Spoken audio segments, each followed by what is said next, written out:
Bem, ninguém quer. O pessoal não está afim de escutar sobre globalização, né?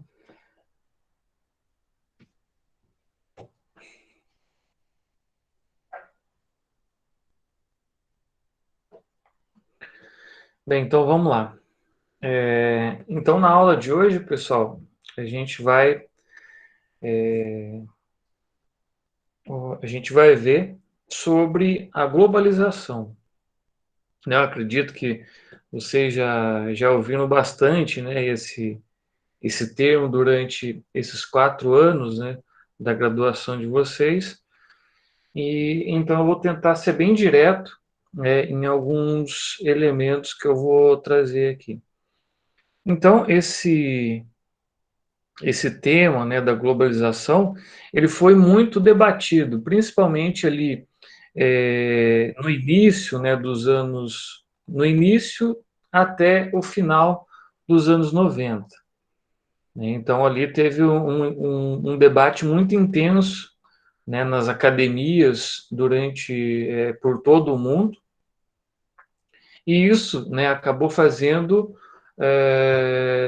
tendo, né, como resultado vários tipos, né, de avanços teóricos nesse sentido. Quando a gente pensa, né, a respeito do Brasil, né, dentro desse debate sobre a globalização, um dos nomes fundamentais, né, logicamente, que é o do Milton Santos, né, quando começou, então, a propagação, né, desse termo relacionado ao processo, né, de globalização, né, que um pouco mais à frente a gente vai adentrar, né, sobre o entendimento, né, do que foi esse processo. Então, né, quando começou-se, né, aquele burburinho ali no final dos anos 80, início dos anos 90, o Milton Santos, né, dentro da grande presença dele enquanto intelectual brasileiro, né, muito diferenciado, né, naquele momento e muito à frente do seu tempo, né, como é algo característico, né, dos intelectuais brilhantes, né, assim como ele era. Então, nesse momento, ele começa a fazer e organizar vários tipos de debates relacionados, então, a essa temática da globalização. Né? Então, ele conseguiu promover ali na USP vários debates, né, nesse sentido, debates esses, né, que o Milton Santos, né, devido à grande amplitude intelectual dele, ele conseguia então trazer uma série de intelectuais, né, tanto aqui do Brasil quanto de outros países, para estar debatendo a respeito desse tema. Né? Então, ali no início, né, quando o Milton Santos ele começou, então, a entrar em contato, né, com alguns pensadores, né, que já estavam elaborando alguns elementos a respeito, né, desse processo, o Milton Santos, por um breve período, ele chegou, né, a, a ter uma certa confusão, né, com relação à interpretação a respeito da globalização. Mas, né, em virtude, né, do próprio contato dele e da principal característica dele, né, enquanto intelectual, né, de você se expor ao debate e, ao mesmo tempo, através desse debate, você enriquecer, né, a sua amplitude de análise, isso fez com que, então, o Milton Santos, né, ele, de certa forma, elaborasse um pouco mais as suas análises, né, a respeito de todo esse processo que estava acontecendo ali naquele momento, né, muito conturbado, né, nessa virada dos anos 80 para os anos 90. Então, o Milton Santos conseguiu, então, trazer vários elementos importantes, né, a respeito disso. Né? Só lembrando que é justamente, né, nesse mesmo período surge, então, né, uma das teses, né, do Fukuyama a respeito, né, do fim da história. né? Então, quando tem a completa, né, destituição da União Soviética, né, o Fukuyama, então, ele elabora, né, uma tese enfatizando que, a partir daquele momento, né, início dos anos 90, segundo ele, havia, então, se estabelecido o que ele chamava do fim da história.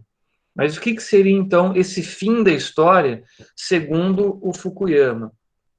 Então, para ele, né, enquanto um dos principais representantes, né, do pensamento liberal, ele considerava, então, que, né, com o esfacelamento total, né, do socialismo e de todas as perspectivas, né, do comunismo, de certa forma, abriram-se os caminhos, né, para o liberalismo se instalar de forma completa e hegemônica por todo o mundo, né? Então, o Fukuyama, ele tinha essa perspectiva, né, de que o fim da história, né, não seria o fim dos acontecimentos históricos, não era essa a base das ideias dele. Segundo ele, o fim da história seria no sentido de que o pensamento liberal ele iria homogeneizar, né, de uma forma muito intensa, todas as esferas políticas e econômicas de todos os países. Aí, quando alguém questionava ele naquele momento, né, a respeito, principalmente, né, das reformas estruturais que foram exigidas a partir do Consenso de Washington, né, o Consenso de Washington, que foi realizado em 1989, segundo ele, esses países da periferia do sistema capitalista, eles não conseguiam atingir um pleno desenvolvimento econômico porque eles não conseguiram efetivar, né, todos os pressupostos do liberalismo nos seus territórios nacionais. Então, vejam só, né, a perspectiva e a justificativa a respeito da pobreza de vários países que o Fukuyama trazia, então, dentro dessa tese dele do fim da história. Né? Logicamente que ele foi muito criticado, né? Essa tese dele, de certa forma, a própria realidade concreta, né, daquele contexto desmentia totalmente, né, as convicções teóricas dele, né, a base teórica que ele elaborou não tinha uma base empírica firme, né, que sustentasse, então, aquela tese dele a respeito da história, né, e de que o liberalismo ele tinha essa vantagem, né, de trazer todos esses benefícios para todas as sociedades, né, de todo o mundo, né, desconsiderando, né, totalmente todas as formações socioespaciais, né, que são muitas, né, como a gente já viu, né, nas aulas anteriores dessa disciplina, né, como o mundo todo ele é de certa forma constituído de várias formações socioespaciais. Né? Então, nessa tese do Fukuyama, ele desconsiderava totalmente qualquer especificidade espacial. Né? Então, segundo ele, o liberalismo ele iria homogeneizar, né, todas as relações políticas e econômicas. Né? Então, justamente nesse sentido, né, de demonstrar, né, o quanto que a globalização ela tinha esse caráter perverso, né, que então o Milton Santos ele passou a ampliar esse debate a respeito do que era então esse processo, né? Então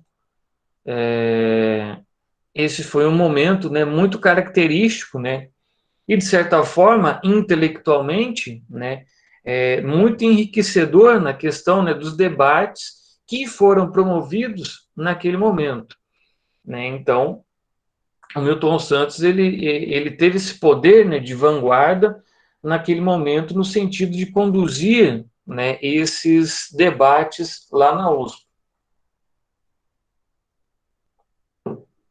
Logicamente, né, que em todas as conferências, né, por todo mundo naquele momento que o Milton Santos, né, ele participou, ele trazia, né, essa convicção teórica dele a respeito, né, da interpretação do que era a globalização. Agora, quando a gente pensa na globalização como um processo, tanto o Milton Santos, né, quanto o professor Armen, eles colocam que, né, e eu quero que vocês gravem, né, muito bem isso que eu vou falar.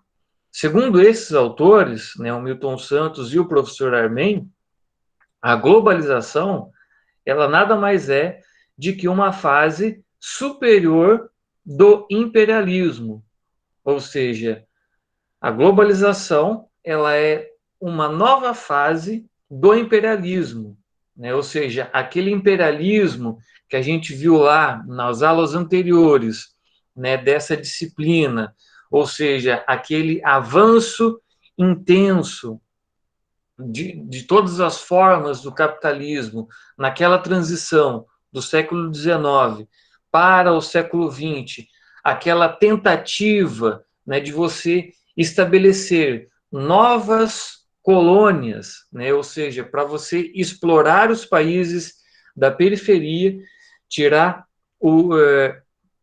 todas as riquezas deles, aproveitar a mão de obra desses países para reverter em acumulação de capital para os países do centro do sistema capitalista.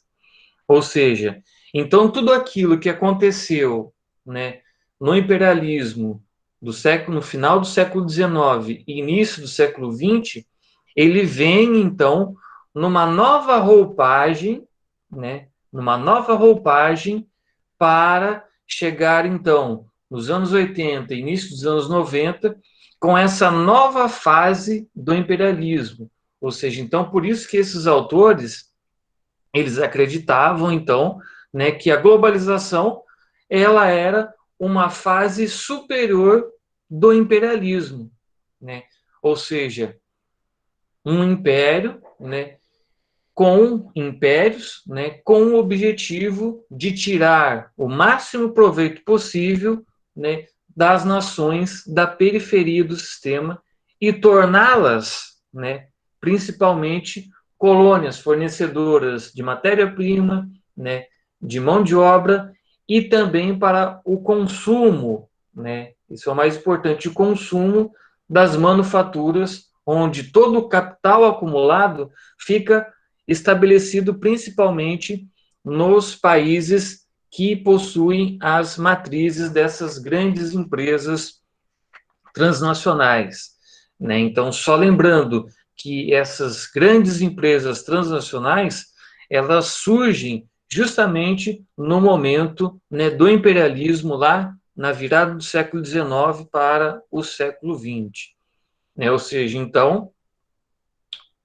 esses autores, né, o Milton Santos e o professor Armen, eles possuíam, então, uma visão desse processo histórico, né, que foi nomeado, né, como globalização, ou seja, no sentido, né, de você unificar todas as relações comerciais, né, os fluxos de pessoas, os fluxos de informações, eles tinham, então, essa visão de que era uma nova fase, uma fase superior do imperialismo, ou seja, mantinha-se as mesmas estruturas de poder, né, características lá do início do século XX, né? Logicamente que, chegando lá nos anos 80, início dos anos 90, né, todo o contexto histórico ele tinha, né, uma outra formatação, uma outra conjuntura, outros elementos históricos,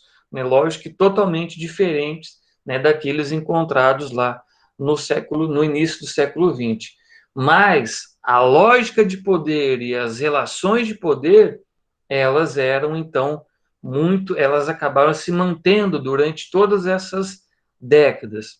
E, logicamente, que toda essa dimensão dessa nova fase, essa fase superior do imperialismo, ela teve, então, como uma base fundamental a técnica, né? Então, por isso que o Milton Santos ele também enfatiza, né, quando ele vai tratar, né, do meio técnico, científico, informacional, né? Porque, como vocês já devem saber, segundo Milton Santos, né, o espaço, né, a relação entre a sociedade e a natureza, ela é estabelecida a partir da técnica, ou seja, ela é mediada através da técnica. O espaço, então, ele é produzido justamente a partir do trabalho dessa sociedade, esse trabalho que é, então, logicamente, um dos instrumentos, né, um dos fundamentos da técnica, ou seja, então a gente tem aí esses dois elementos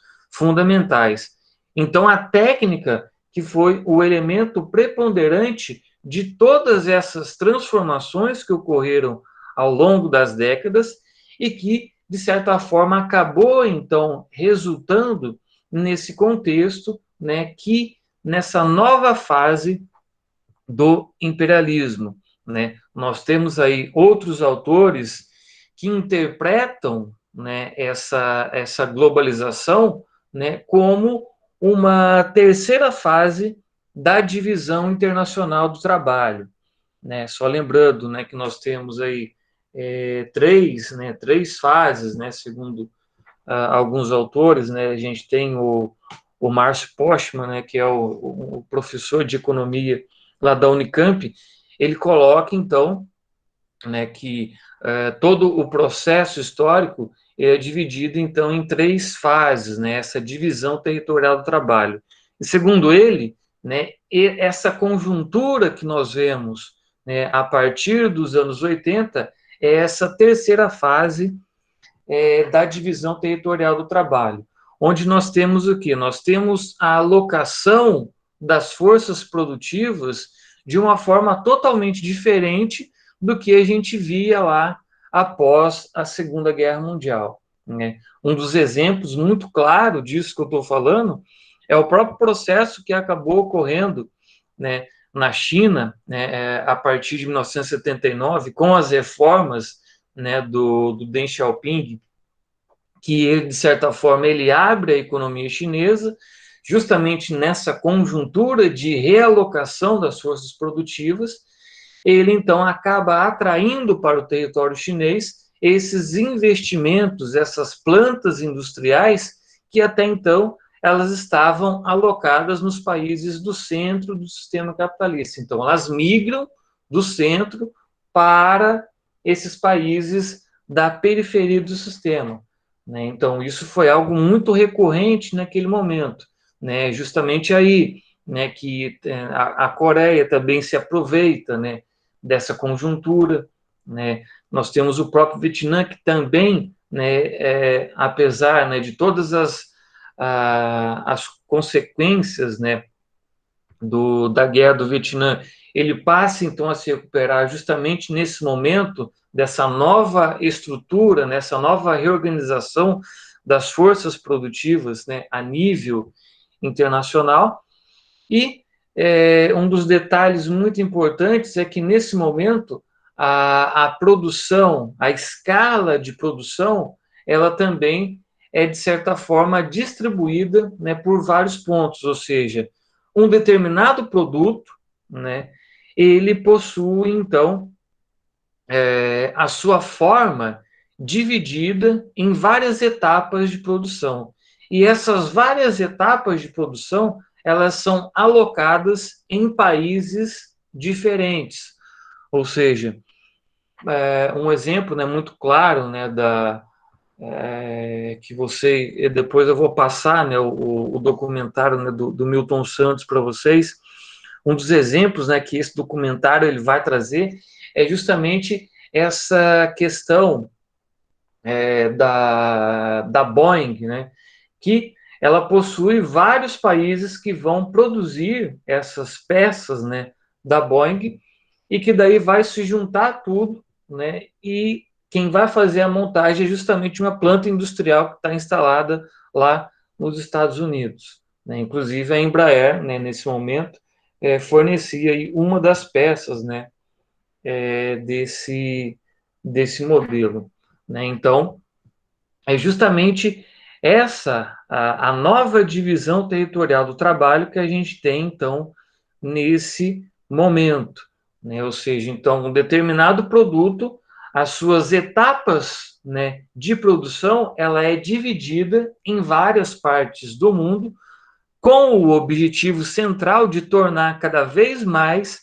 barato, né, a produção desse determinado produto, ou seja, pretende-se, né, com isso, enxugar o máximo possível dos custos de produção e aumentar dessa forma a taxa de lucro sobre esse produto, né? Só lembrando, né, que a taxa de lucro, né, é um dos elementos preponderantes que vai então resultar no processo de acumulação de capital, que é, né, segundo Marx, o principal objetivo dentro, né, do modo de produção capitalista, né? Então, todo dono de um meio de produção, ele possui, então, esse objetivo de acumular cada vez mais capital, né, e dessa forma investir e ganhar e dobrar, né, o seu capital. Então, era justamente esse o contexto, né, que nós tínhamos nesse momento. Lógico, né, que a gente possuía também nesse momento alguns ideólogos, né, do liberalismo, né, principalmente lá da Escola de Chicago, que tentavam, então, desenvolver uma base teórica, né, e ideológica que difundisse uma concepção de mundo de que a globalização ela traria benefícios, somente benefícios, para todas as populações de todas as partes do mundo, né? E o ideário, né, liberal, né, inclusive observado e captado pelo Fukuyama na sua tese a respeito do fim da história, trazia justamente essa concepção de que a globalização, enquanto um processo integralizador, traria, então, esse benefício geral para todas as populações. Deixa eu ver aqui, Kaique colocou aqui. Se a sociedade capitalista tivesse mais empatia e possuísse austeridade, será que seria possível um ecocapitalismo ou algo menos agressivo para o planeta? Olha, Kaique, eu não confio muito nessa concepção de ecocapitalismo. Eu acredito que, né, o próprio, né, a própria estrutura, né, o elemento estrutural do modo de produção capitalista, ele é justamente baseado, né, na desigualdade e na exploração total, independente das consequências, né? Ou seja, então, né, a perspectiva, né, que muitos trazem, né, a respeito, né, de um capitalismo mais sustentável, toda essa concepção, assim, ao meu ver, eu não considero muito, justamente pela gênese, né, pela própria lógica do modo de produção capitalista, né, onde tiver sempre a propriedade privada dos meios de produção, né, e como fundamental, como elemento fundamental à acumulação de capital, ao meu ver, não tem como a gente ter essa concepção, né, mais humanista e mais eco, né, a respeito, né, do modo de produção que a gente está vivendo, né. Uma das coisas, né, que a gente pode observar, né, é que apesar, né, de todos os avanços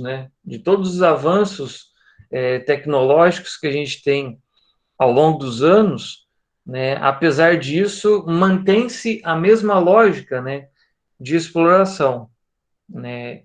Então, eu não sei, o ecocapitalismo para mim, não tem assim muito fundamento. É,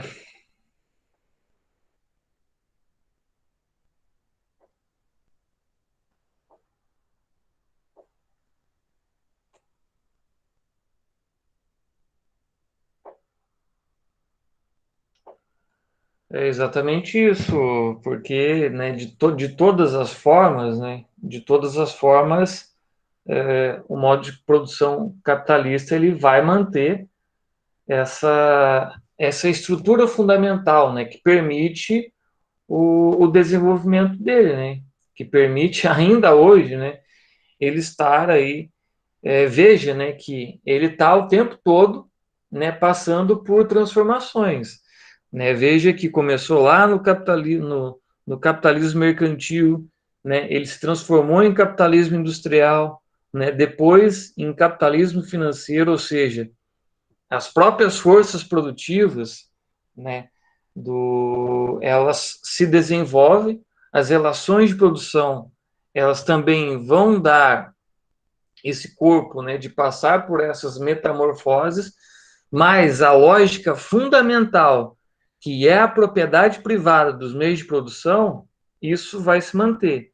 E se mantendo a propriedade privada dos meios de produção, né, infelizmente, essa questão, né, da exploração sempre, ao meu ver, sempre vai existir, infelizmente, né? Lógico, né? Como da mesma forma, né? Que a gente passou já por três modos de produção, né? Escravismo, modo de produção feudal e capitalismo. Logicamente que a própria dimensão dos processos históricos, eu acredito, né? Que vai, né, chegar num determinado momento em que não será mais possível, né? O capitalismo ele manter então essa estrutura, né? Que ele se fundamentou ao longo dos anos, né? Mas lógico, né, que isso, né, infelizmente, a gente não vai estar vivo, né, para ver isso, né? Infelizmente.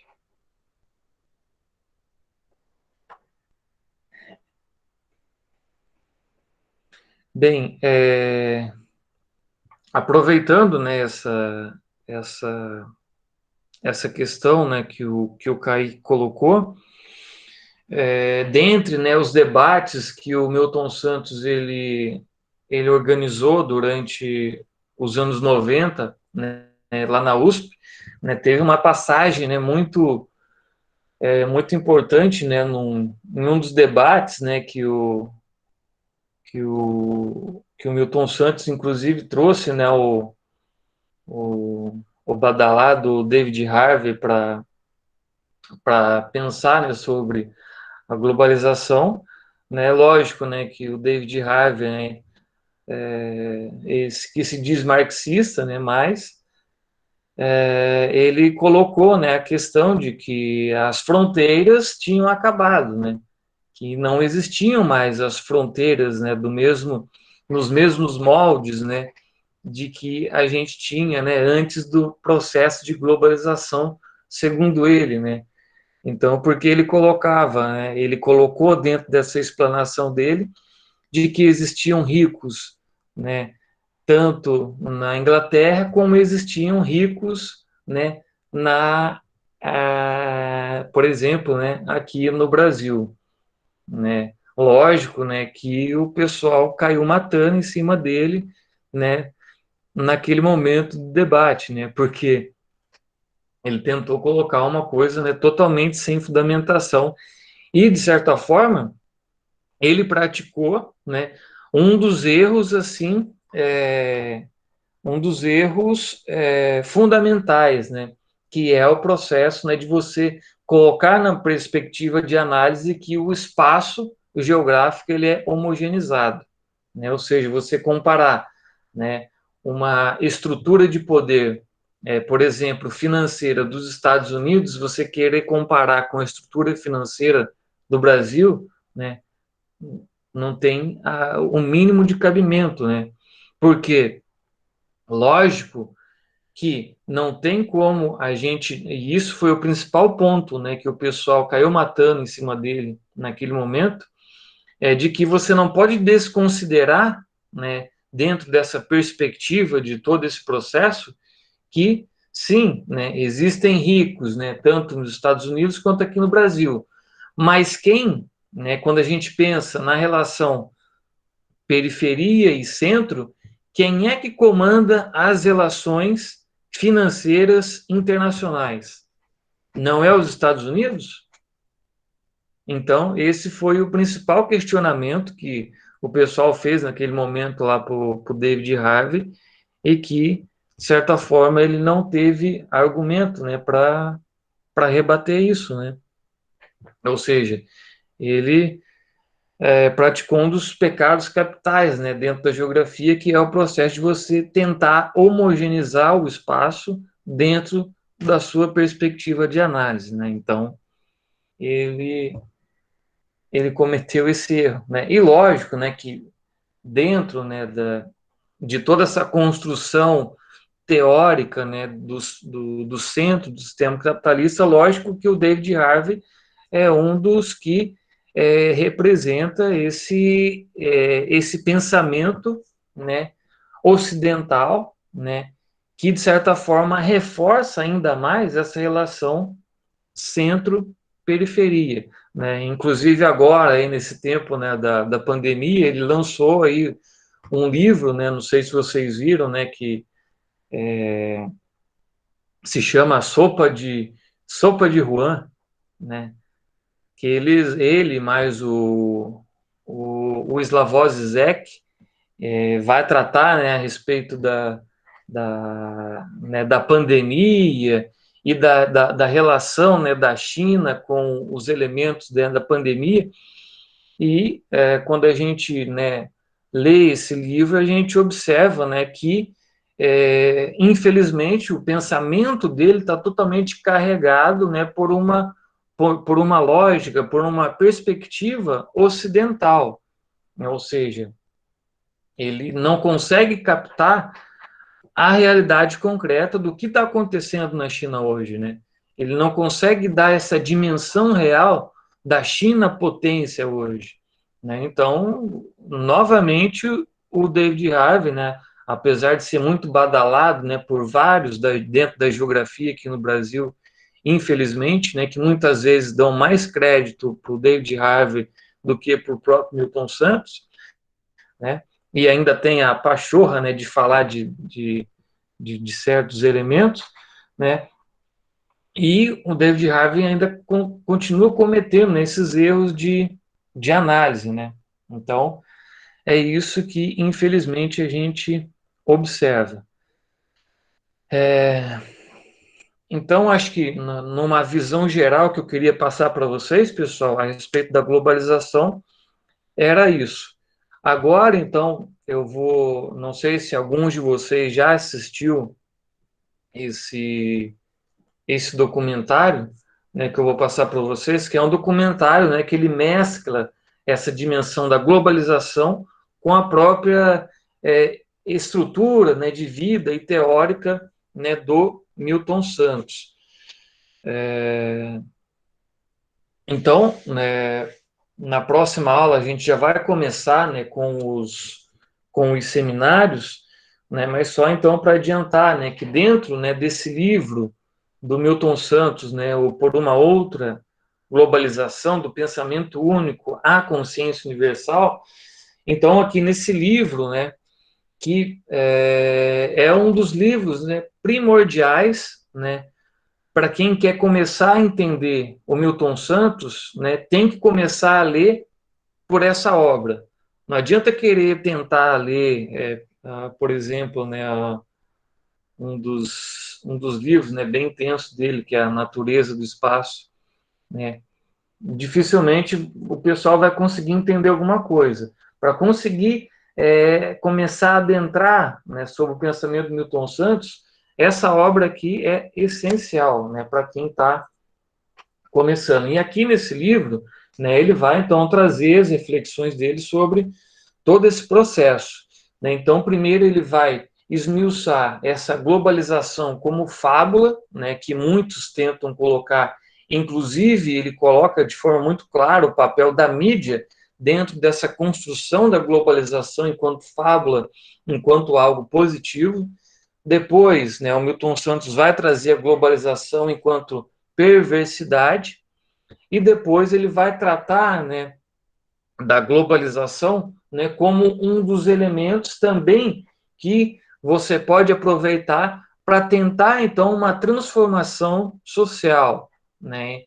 Todos esses elementos, principalmente fornecidos a partir da estrutura técnica, né, do meio técnico científico informacional, ele coloca, né, que alguns desses elementos eles podem ser aproveitados em benefício das sociedades, né, principalmente da classe trabalhadora. Então, ele coloca essas três dimensões aqui nesse livro.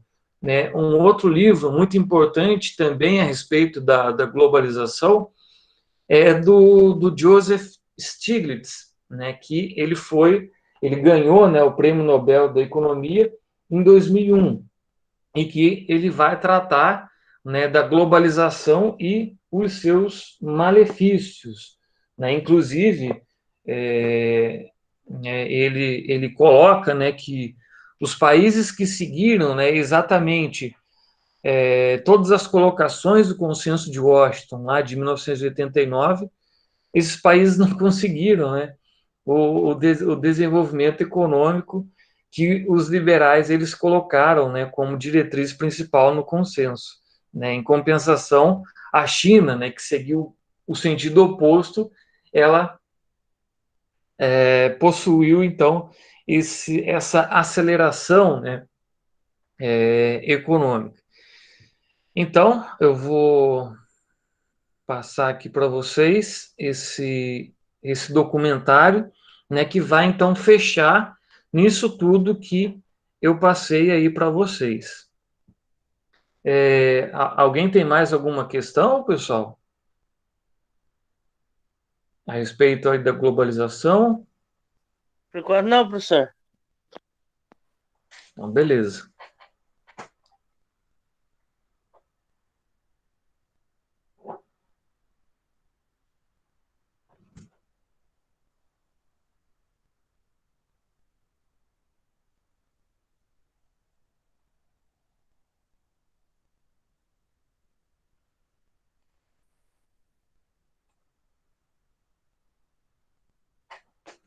É isso aí, Kaique.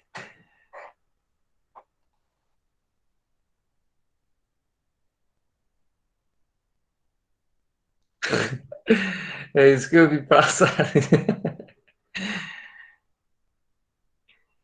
E sabe que um detalhe que, né, quando eu entrei, né, quando eu comecei, quando eu tive, né, esse contato com a respeito, né, da globalização, né, já na graduação, eu vi que aí, né, que a gente acaba, né, caindo na real com vários elementos.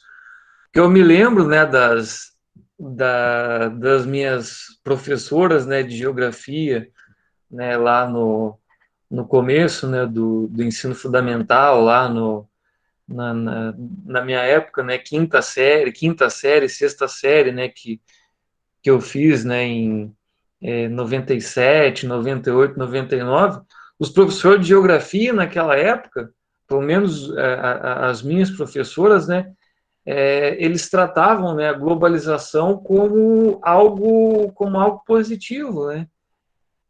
Eu lembro, né, desse tema, né, da globalização, e daí elas tratavam, né, porque agora, né, o mundo todo está integrado, né, a gente tem aí agora, né, a internet, e isso, né, vai beneficiar todo mundo, agora a gente tem contato, né, com produtos, né, de outros países e tal, ou seja, então, aquela noção, né, de globalização que era passado, né, através dos livros didáticos, naquele momento, então reforçava, né, essa questão da globalização enquanto fábula, né, Por outro lado, a gente tinha, então, o debate na academia, né, que era uma globalização totalmente diferente, né, uma globalização perversa, né, como o Milton Santos estava tratando, né, naquele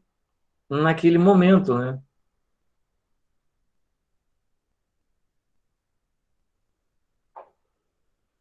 O Kaique colocou aqui, a globalização era tratada como positivo, né, desde as viagens ultramarinas, a partir dos anos 2000 que começa a ver. É exatamente isso, Kaique, né? Inclusive, vocês vão ver nesse documentário, né, que eles colocam, né, que um dos elementos iniciais, né, dentro desse processo de integração global foi justamente, né, aquele momento do capitalismo mercantil, né, caracterizado, né, pelas grandes navegações, que permitiram, né, essa ligação, né, entre o continente americano com, né, o continente europeu, né? Então eles colocam isso, né, exatamente como o Kaique colocou, né, como aí um dos pontapés iniciais dentro desse processo de integração global, né? E se a gente observar, já naquele momento, né, a gente foi totalmente, né, prejudicado, né? As populações nativas, né, foram, né, dizimadas e escravizadas, né? Justamente essa perversidade, ela acabou se mantendo, né? Ela acabou se mantendo durante todo esse período, né? Ou seja, vejam só, né, mais de 500 anos e a perversidade ela continua a mesma, né? Justamente, né, porque a base central, né, do capitalismo é a propriedade privada dos meios de produção, né, e para isso, né, realizam-se as piores atrocidades, né, em nome, né, de uma civilização, né, mas que tem no seu fundo a obtenção de lucros, né. Exatamente isso que o Kaique colocou aí para gente.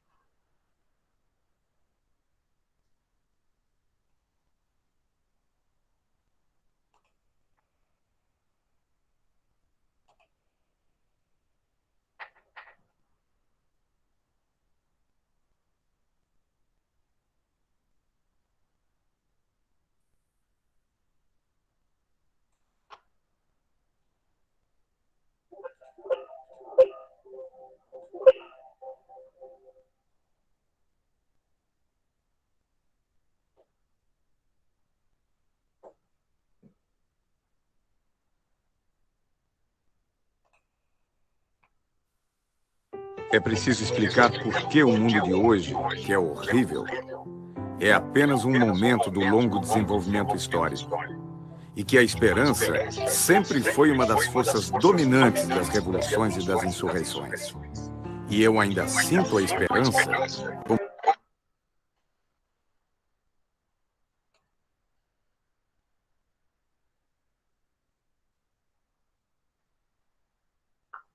Ah, beleza.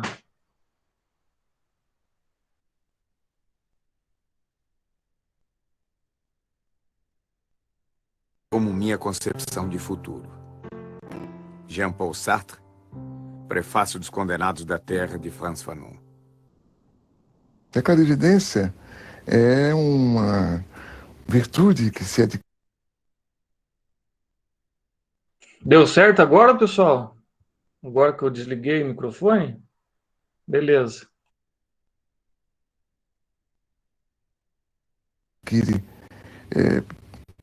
Pela intuição, mas sobretudo pelo estudo. E quer dizer, tentar ver a partir do presente o que se projeta no futuro. Descolonizar é olhar o mundo com os próprios olhos. Pensá-lo de um ponto de vista próprio. O centro do mundo está em todo lugar. O mundo é o que se vê de onde se está. Dinheiro rende mais que na poupança, na conta grátis Mercado Pago. Mercado Pago, agora vai. É sério isso?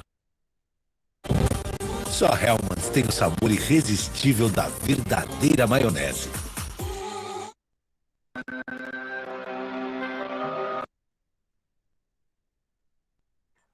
Poxa, o pessoal, né? É brincadeira, né? Tenta monetizar até o documentário do Milton Santos, né? Meu Deus do céu.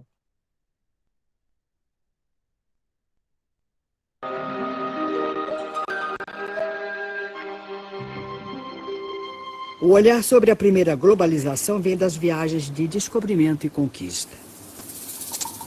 Os imensos territórios conquistados não estavam desocupados. Em apenas um século, entre 1500 e 1600, dos 80 milhões de nativos existentes na América pré-colombiana, 70 milhões foram exterminados. 2.000 línguas desapareceram com eles. Tupis, quechuas, mapuches tiveram seus territórios ocupados e demarcados arbitrariamente, ignorando-se povos, culturas, línguas, religiões, para facilitar a dominação e o saque de suas riquezas. Os 10 milhões de africanos transplantados para o Brasil, depois de séculos de escravidão nas plantações de cana, de café e nos garimpos das Minas Gerais, ficaram abandonados à própria sorte. A primeira globalização do colonialismo se caracterizou pela ocupação territorial. A segunda globalização começa no fim do século XX, marcada pela fragmentação dos territórios.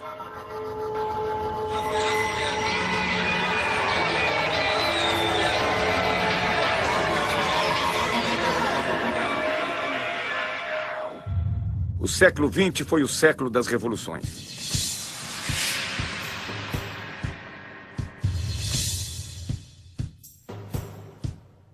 As revoluções tecnológicas transformam as novas conquistas em sonhos de um mundo melhor.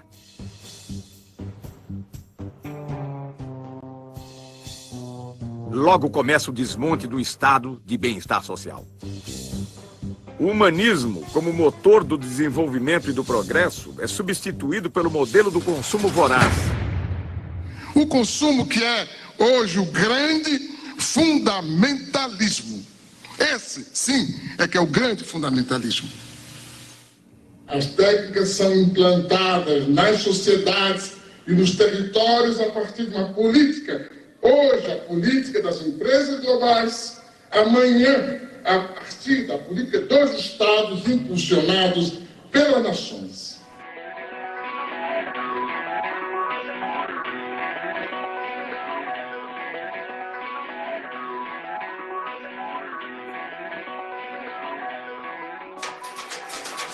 No dia 04, né? 4. Eu nunca pensei que ia chegar lá.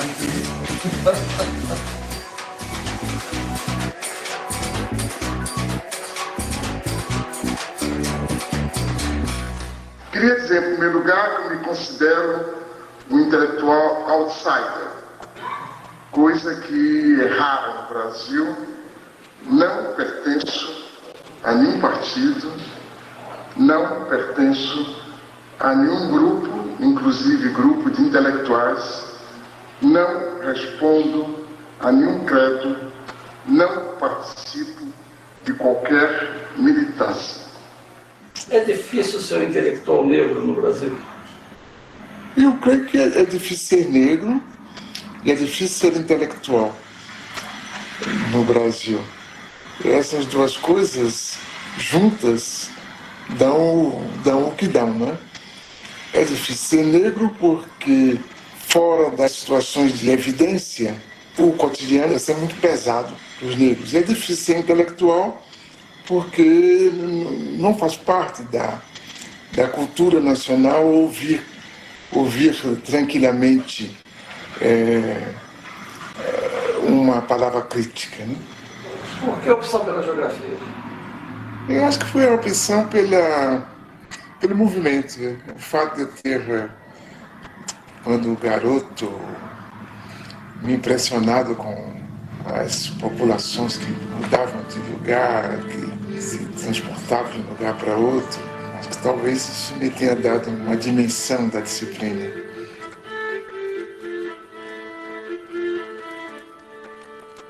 E o meu gosto pela história, sobretudo pela história do presente, me levou também a valorizar todo o processo contraditório, de modo que, não sendo um marxista ortodoxo, eu tenho medo disso, tenho medo dos marxistas ortodoxos, porque eu creio que toda doutrina que não se busca renovar, ela corre o risco de se tornar uma religião, um dogma, por conseguinte de emburrecer e não de esclarecer.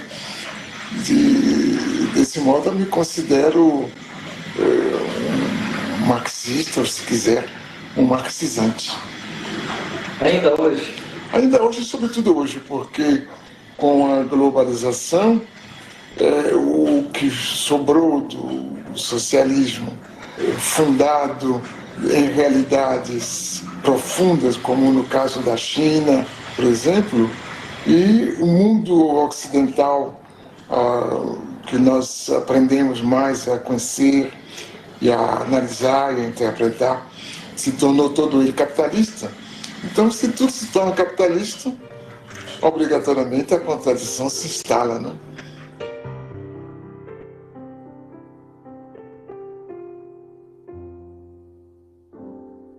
Uma forma de reconhecer o nível de desenvolvimento no planeta é observar a quantidade de luz que as cidades emitem à noite. A foto de satélite revela um nítido contraste entre o desenvolvimento ao norte e ao sul da Terra. A renda dos 500 indivíduos mais ricos do mundo é superior aos ganhos dos 416 milhões mais pobres. Em 1990, um norte-americano ganhava em média 38 vezes mais que um tanzano. Hoje ganha 61 vezes mais. Nunca houve uma oposição tão grande entre um pequeno grupo de países e a maioria esmagadora dos países da humanidade. Então nós temos um terceiro-mundismo em germe muito mais forte do que antes. E uma realidade da dependência muito maior do que antes. E talvez por aí é que vai surgir essa possibilidade de a gente construir um mundo de outra forma. De fato, se desejarmos escapar à crença de que esse mundo assim apresentado é verdadeiro, e não queremos admitir a permanência de sua percepção enganosa, devemos considerar a existência de pelo menos 3 mundos num só. O primeiro seria o mundo tal como nos fazem vê-lo, a globalização como fábula. O segundo seria o mundo tal como ele é, a globalização como perversidade. E o terceiro, o mundo como ele pode ser, uma outra globalização. Nunca na história da humanidade houve condições técnicas e científicas tão adequadas a construir um mundo da dignidade humana. Apenas essas condições foram expropriadas por um punhado de empresas que decidiram construir um mundo perverso. Cabe a nós fazer dessas condições materiais a condição material da produção de uma outra política.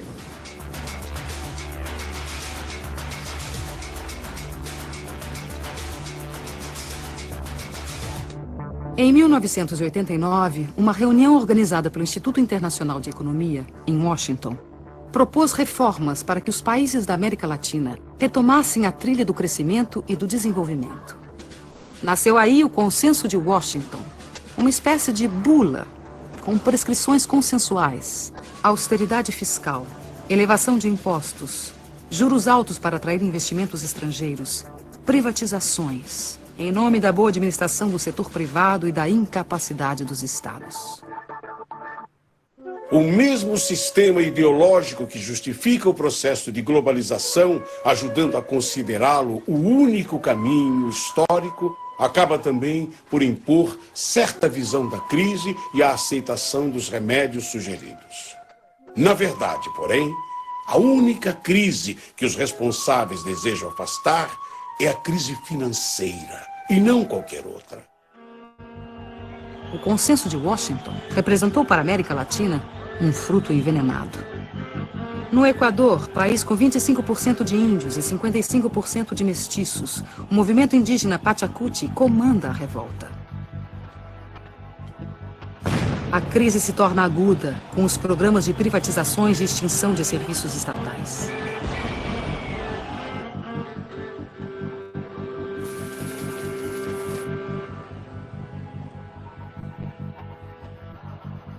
Em janeiro de 2000, a completa dolarização da economia provoca um grave levante popular que termina 15 dias depois com a queda do presidente.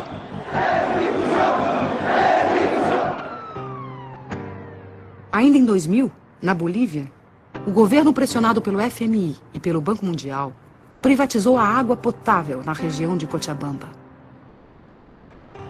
A resposta popular de uma sociedade formada por 70% de índios e mestiços explodiu em gigantescas rebeliões comandadas por movimentos sociais autônomos.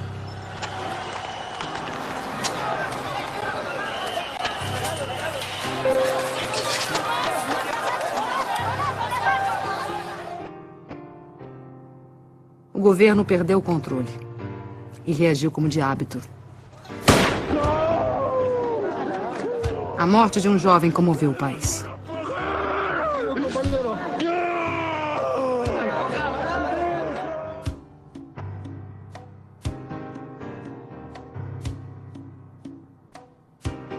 A pressão popular obrigou a desprivatização da água.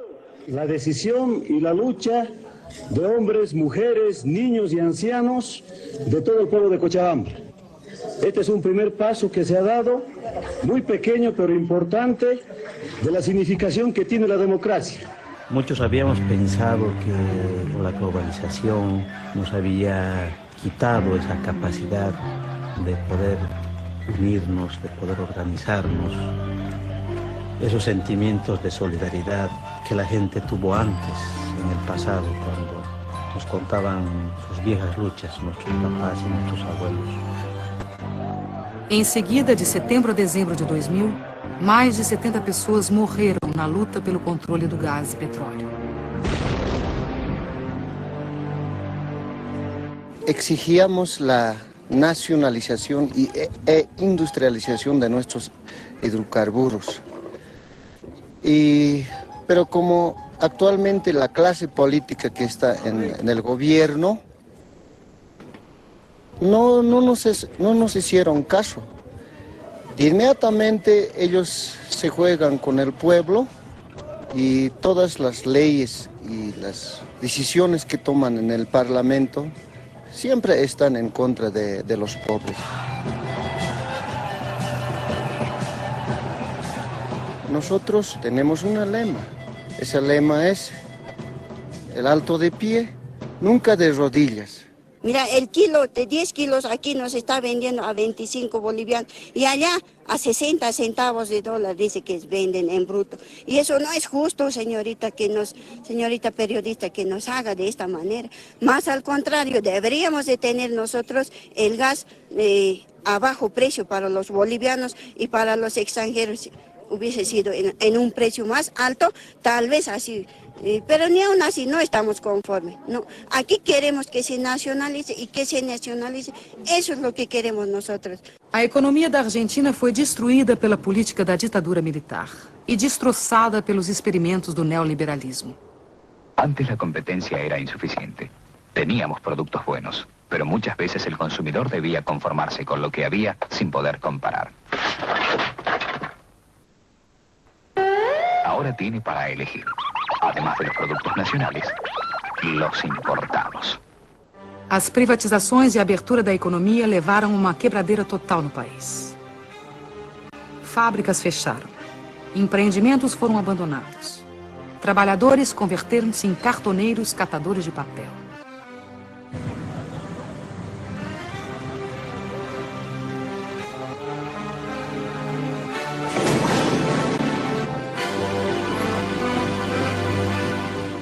O panelaço no final de 2001, que derrubou 3 presidentes da República em 2 semanas, levou às ruas cidadãos da classe média, que da noite para o dia, pela desdolarização da economia, tornaram-se os novos pobres do país.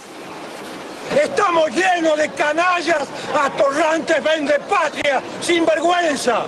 Menem, Cavallo, de la Rúa, Dualde, todo Rucao. Es peor que lo que han hecho los bancos extranjeros. Porque estos tipos han vaciado las empresas argentinas y han dejado sin trabajo a los argentinos que se están muriendo de hambre, querido.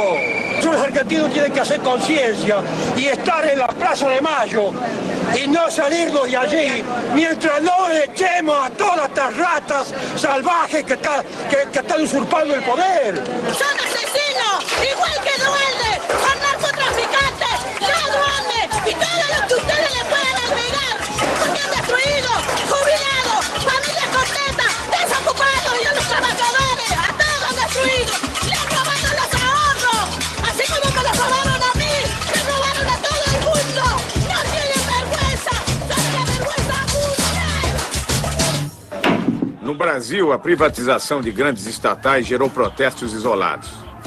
O país entrou às cegas na modernidade. A ilusão da moeda forte e do consumo fácil anestesiou a população. Para o economista Joseph Stiglitz, Prêmio Nobel de Economia e economista-chefe do Banco Mundial entre 1997 e 2000, esse receituário violento não provém de análise econômica, mas de postura ideológica. The Washington Consensus was neither necessary nor sufficient for growth. There were countries like Bolivia that seemed to follow all the dictates of the Washington Consensus. They said, we felt the pain, when do we get the gain? And they waited, and they waited, and they waited, and they're still waiting.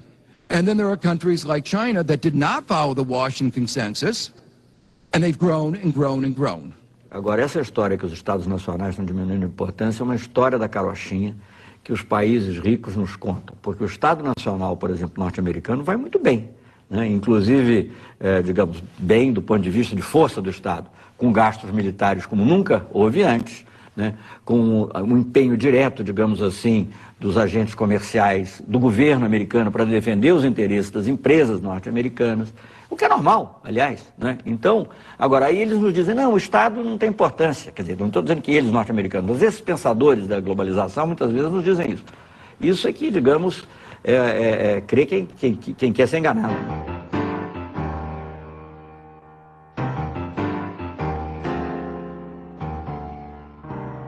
O que nós estamos estudando aqui é, sobretudo, essa relação entre globalização, isto é, o grande dinheiro, a grande informação e o território.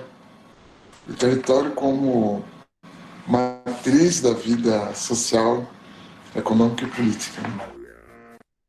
A Boeing, maior montadora de aviões do mundo, é bom exemplo do fornecimento em rede planetária. O modelo 777 recebe componentes de 322 fornecedores em 38 países. E suas 3 milhões de peças, do rebite à turbina, são fabricados por 1.700 intermediários em 37 nações. De onde prosseguem para Everett, onde a Boeing tem o maior edifício industrial do mundo. Na montagem final, a Austrália fornece os lemes de direção e profundidade. O Canadá, a parte posterior das asas. O Reino Unido, os computadores primários de voo. O Japão, os lavatórios.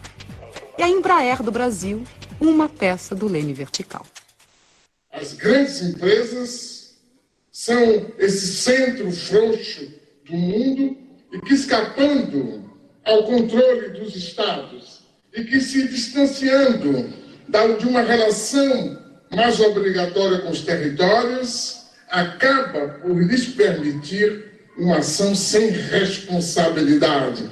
As grandes empresas não têm responsabilidade social, não têm responsabilidade moral, sobretudo, e é por isso que desorganizam os territórios, tanto socialmente como moralmente. O filme Corporation, dos cineastas canadenses Mark Akbar, Jennifer Abbott e Joel Beckham, denuncia a exploração de mão de obra no terceiro mundo. Trata-se de uma divisão internacional de trabalho injusta e desigual. Distribuição de mais pobreza para os pobres e concentração de mais riqueza para os ricos. A Nike transferiu sua produção industrial para países onde não há limites para a exploração de mão de obra. Contabiliza o tempo de trabalho de seus funcionários em frações de segundo. Assim, mascara os verdadeiros valores dos salários pagos. O diretor do Comitê Nacional do Trabalho norte-americano, Charles Kanahan, denuncia a divisão do trabalho na globalização, que distribui migalhas mundo afora enquanto elimina empregos nos Estados Unidos. To make this stuff concrete as possible, we purchase all of the products from the factories that we're talking about. This shirt sells for $14.99, and the women who made the shirt got paid 3 cents. Liz Claiborne jackets made in El Salvador. The jackets are $178, and the workers were paid 74 cents for every jacket they made. Alpine car stereos, 31 cents an hour. De fato, para a grande maioria da humanidade, a globalização está se impondo como fábrica de perversidades. O desemprego crescente torna-se crônico. A pobreza aumenta e as classes médias perdem em qualidade de vida. O salário médio tende a baixar. A fome e o desabrigo se generalizam em todos os continentes. A fila na Marquês de Sapucaí, no Rio de Janeiro, não é para assistir a nenhum desfile de escola de samba, mas simplesmente para conquistar uma vaga para a gari da empresa pública de coleta de lixo da cidade. A abertura dos portões revela a angústia dos que lutam por um emprego estável e seguro nesta globalização, onde os de baixo, a cada dia que passa, trabalham mais com menos direitos.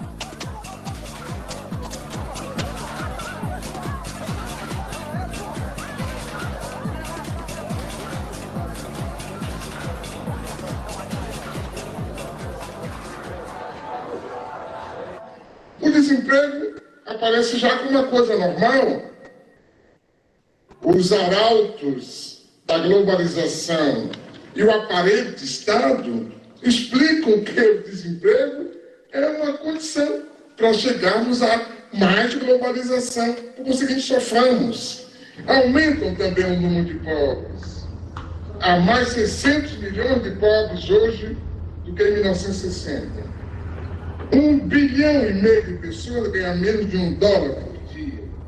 E diante disso, a pobreza é tratada com naturalidade. Alô, amigo, alô, chefia.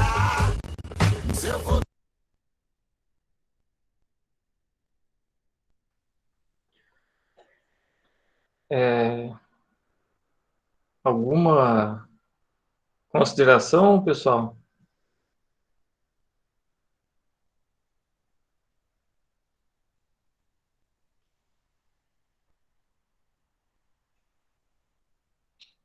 Eu já tinha passado, dado uma olhada antes, professor, com calma. Mas é bom rever de novo. Esse documentário, né, a respeito, né, da globalização, né, e já vem trazendo, né, sobre a perspectiva do Milton Santos, né, ele traz, né, muita coisa, né, interessante, né. Vamos ver aqui que o Kaique colocou aqui para a gente.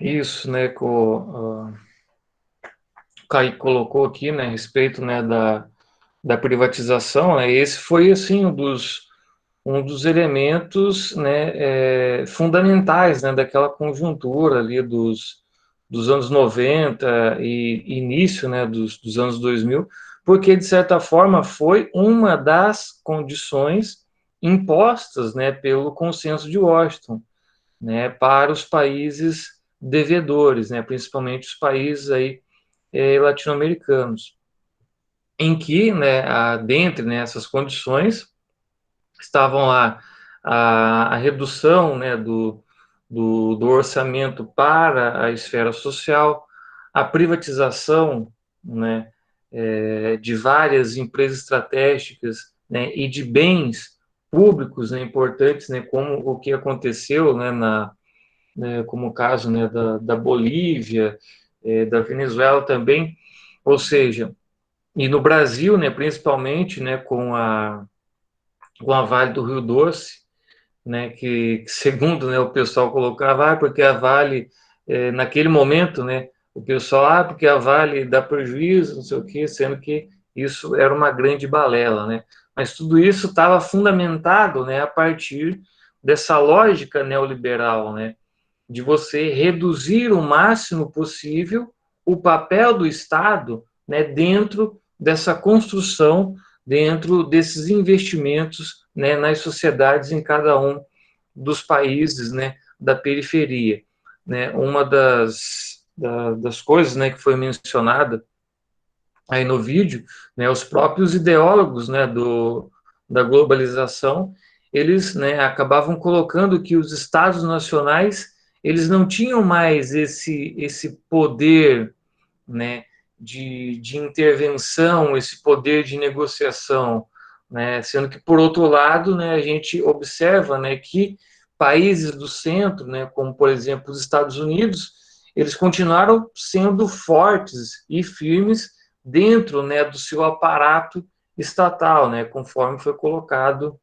aí no vídeo, né.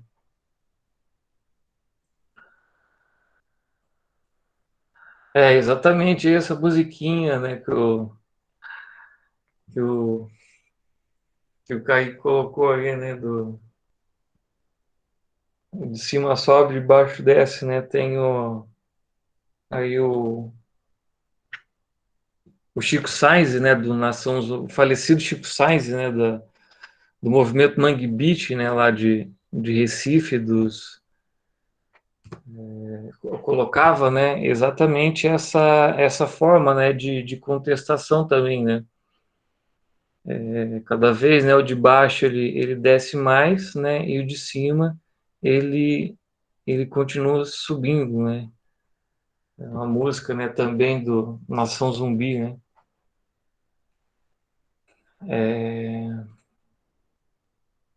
Deixa eu ver aqui.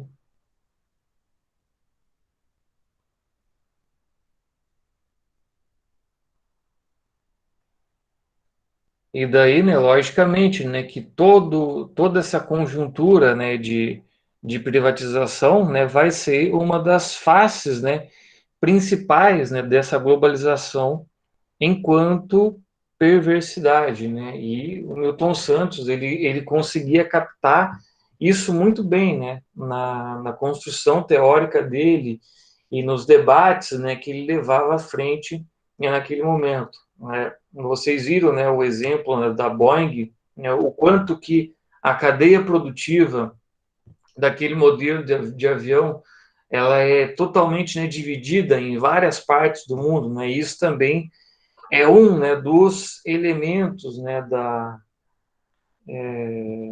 globalização, né? Isso também é um detalhe, né, importante. Isso, exatamente isso, Kaique, né? Porque o Chile, né, ele foi aqui, né, na América Latina, um dos principais laboratórios, né, do liberalismo e dessa escola de Chicago, né? Inclusive o nosso ministro Paulo Guedes, ele trabalhou para o Pinochet, né? O Chicago Boy Paulo Guedes, ele trabalhou lá para o Pinochet justamente nesse momento aí. Um outro detalhe importante, né, do vídeo, não sei se vocês viram, né, aquela propaganda dos produtos, a propaganda da cadeira, né, lá na Argentina, né, que colocava que o produto nacional ele era de má qualidade, né, e com essa abertura no do mercado, né, argentino, iria chover então dos importados, né, e isso de certa forma facilitaria a vida, né, dos argentinos que poderiam escolher entre os melhores produtos, mas, né, infelizmente, né, o que acabou ocorrendo na América Latina, sobretudo nas aberturas, né, econômicas e financeiras da Argentina e do Brasil, é que essa abertura indiscriminada da economia acabou resultando no processo de extinção, né, de várias empresas industriais nesses dois países, né? Por quê? Porque as indústrias brasileiras, né, devido, né, ao próprio contexto de crise que se aprofundou, né, a partir ali da virada dos anos 70 para os anos 80, e principalmente, né, nos anos 90, né, eles não tiveram, então, essa capacidade de realizar investimentos que possibilitasse essa reestruturação tecnológica capaz, né, de fazer com que essas empresas conseguissem competir com esses produtos.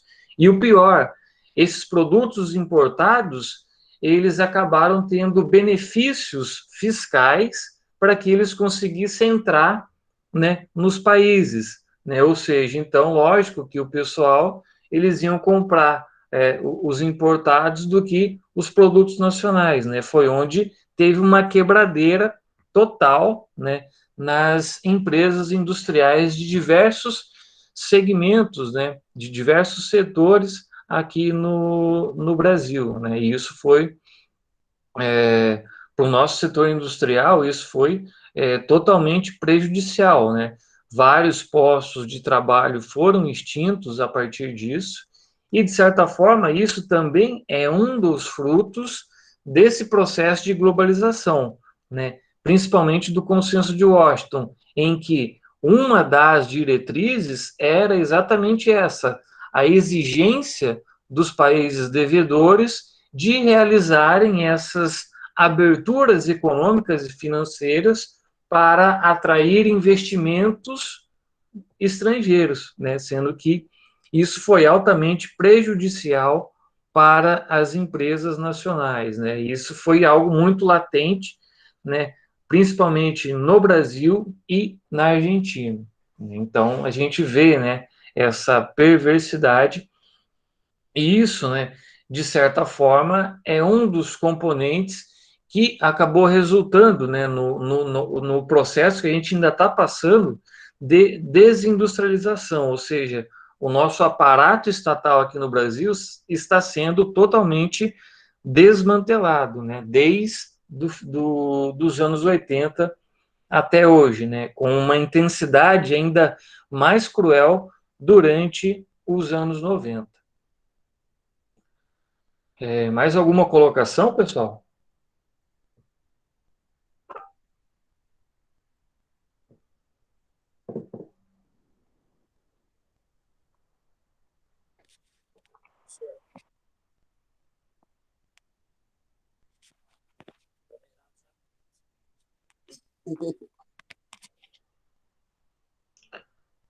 Eu não entendi, Danilo. Cortou o áudio aí?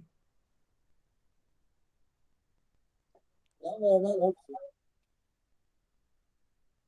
Ah, beleza.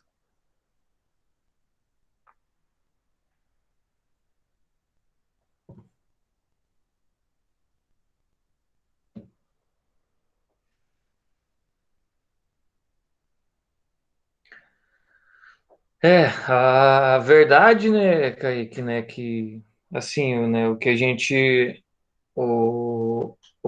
observa, né, que a China, ela, né, ela tá jogando o jogo, né, infelizmente, ela tá aí para negociar, né.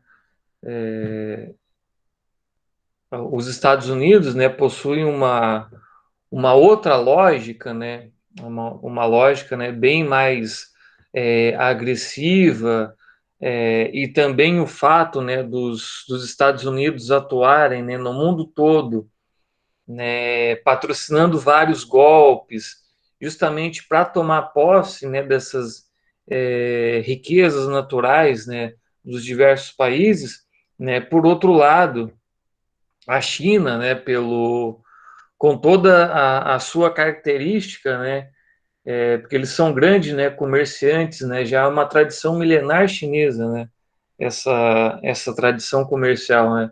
Então, logicamente, né, se a gente for dando campo para eles, né, infelizmente é isso, né, que que vai acabar ocorrendo, né? Lógico, né, que todo país vai sempre colocar os seus interesses nacionais acima de tudo, né? E logicamente que não é diferente com a China, né?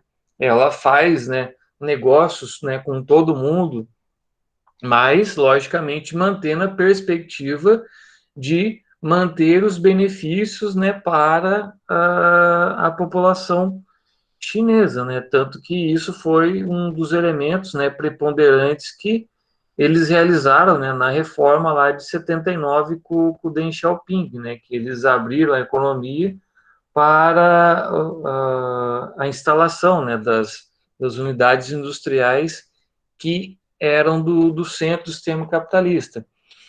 E a minha opinião, né, sobre isso é que o Brasil, né, de certa forma, ele é muito grande.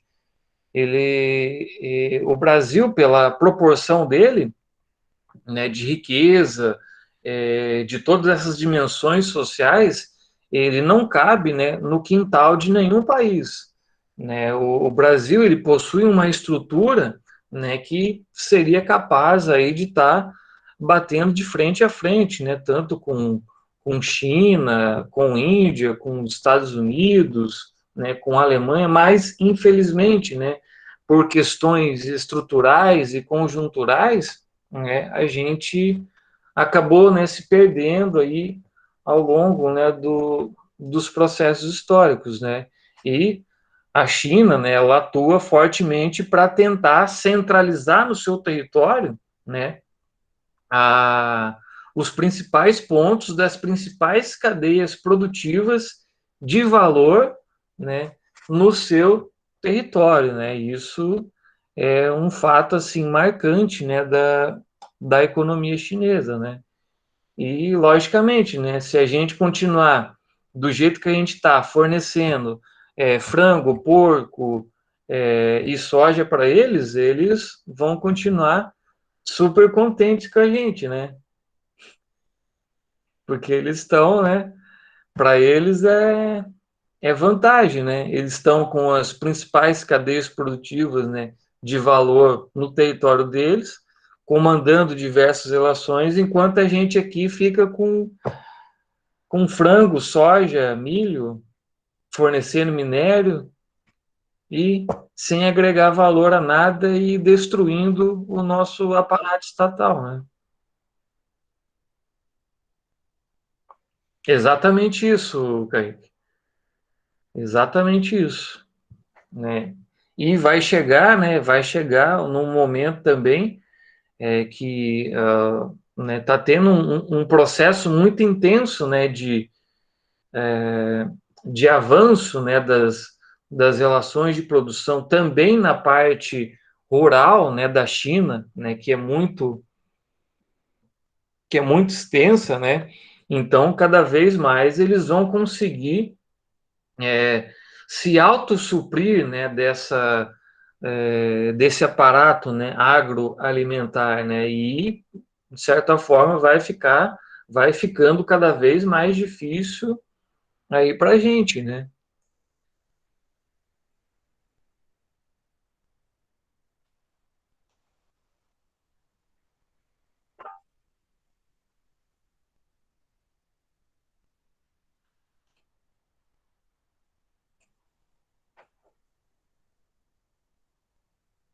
Isso, exatamente. Foi bom você ter tocado, Kaique, na questão dos transgênicos, né, que a lógica, né, dos transgênicos e quem comanda, né, as patentes de sementes, né, e de vários elementos do setor agroalimentar é assim um dos exemplos mais claros, né, da perversidade da globalização, né? Porque antes, né, a gente tinha, né, uma certa segurança, né, dessas patentes e que acabou se esfacelando, né, nos anos 80, anos 90, né, vejam que a Embrapa, né, do Brasil, né, que era uma empresa pública, né, de ponta, né, das pesquisas, que conseguiu, né, trazer vários tipos de avanço, né, infelizmente, ela acabou perdendo o fôlego, né, principalmente aí nos anos 2000, né, onde os principais oligopólios aí desse setor acabaram, né, tomando conta aí nesse sentido. E é a mesma lógica, né, que a Bayer, Monsanto, acaba aplicando, né, em várias partes, né, do mundo, né. Isso é algo, assim, também muito característico e muito marcante, né, desse processo de globalização, né. Esse fato, né, de você comandar, né, você ter o domínio das principais patentes do setor agroalimentar é fundamental também dentro dessa questão da perversidade da globalização. Né? Exatamente isso.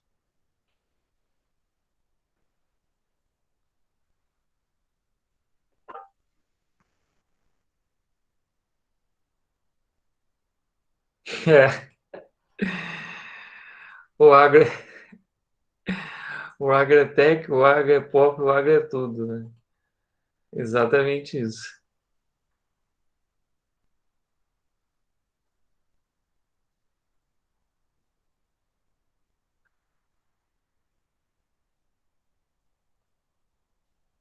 Eles não, né, não, o pessoal, né, do agronegócio, eles não utilizam, né, o termo veneno, né, eles utilizam um outro termo.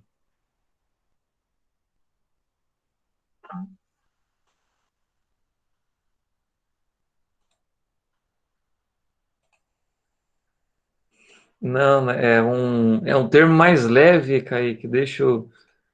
É defensivo, né,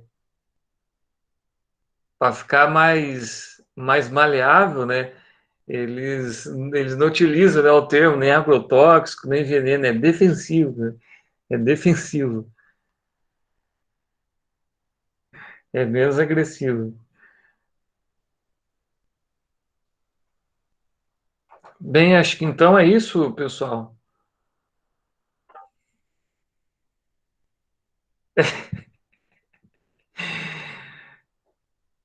É bem isso.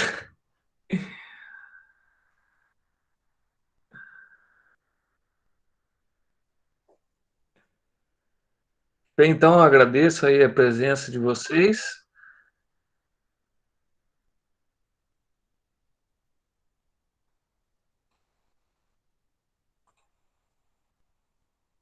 Como que é o senhor Burns? É do agrobusiness?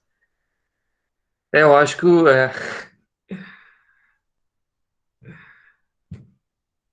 senhor Burns.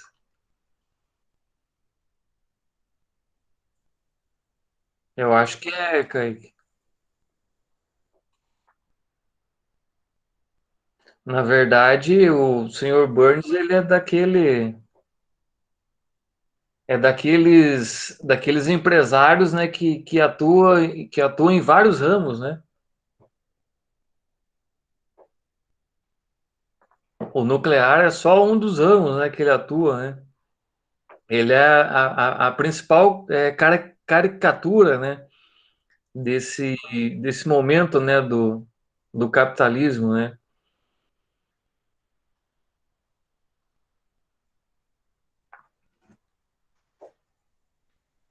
Bem, então acho que é isso, pessoal. Obrigado aí pela presença aí de vocês.